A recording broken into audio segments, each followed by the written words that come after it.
Have you ever looked at a pickle jar when it was down to the last pickle? I mean, really studied it?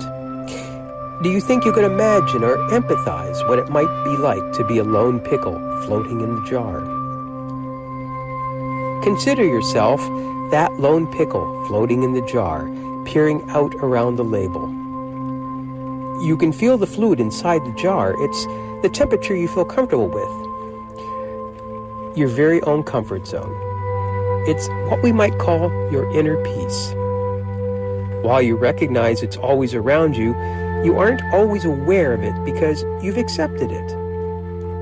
It's not a good thing or a bad thing. It's just there. In a way, it's not very different from the things we accept in our lives without much thought. Our toothbrush, the fridge, the comfy blanket on our bed.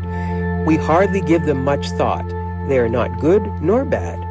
We just accept them as our personal environment, just like the fluid surrounding the lone pickle. However, we do on a subconscious level take comfort and find security in such things. If the pickle had eyes, it would look out to the outside world through its glass jar. It would make decisions, judgments, and come to conclusions about what it could see through its limited vision, obstructed by the label through the glass jar. How much do you think it could see? Would it be able to see everything, or would its impression of the world around it be limited? Just like the pickle, our perception of the world is our glass jar, based on how we think, what lies ahead of us, and what we believe the outside world to be. Our choices are made through our perception. Like the glass of the jar, our perception places limitations upon us in what we choose to believe, our preferences in life, and subtly influences how we relate to people and the things we encounter. It even limits how far we can move in the world, just like the confines of a jar. These limitations are the result of how much we have experienced life and the biases we have assumed as a result of these experiences. Whether we consciously make choices or just let things happen, it is all based on the jar we are in. Our perception. The reality is, just like the pickle, we honestly don't know what exists beyond the glass jar or our current perception.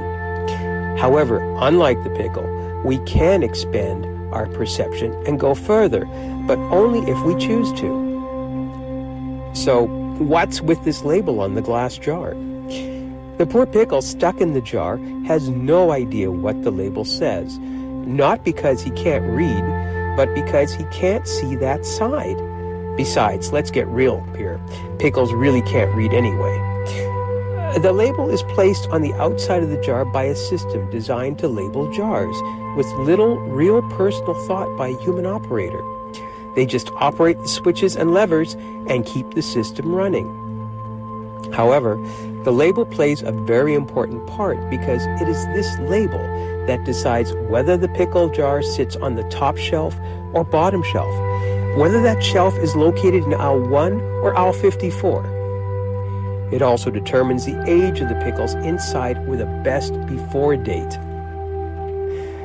All the while, the pickle has absolutely no idea what the label says, its purpose, and the reason why the system placed it on there in the first place. Just as a human operator gives no real thought to these things, either, but just accepts that this is how the system works. Like the pickle and the label, we are labeled and categorized as well. However, it is people who use a system known as societal norms, filtered by their own perceptions, not a machine to place the label on us. From how we look, they initially decide what label to put on us: young or old, intelligent or ignorant, useful or useless, rich or poor, and our origins. One of the burdens of being human, as opposed to a pickle, is that we must classify human in this way, so that we can identify them in the pursuit of finding something of ourselves within them, or as some would say, to be able to relate to them. This need stems from our primitive instinct within, where centuries ago we had to size up an individual immediately in order to survive. If they were of our ilk or clan, we could be safe and have an ally. If not, we could only hope that we might be able to live through the encounter.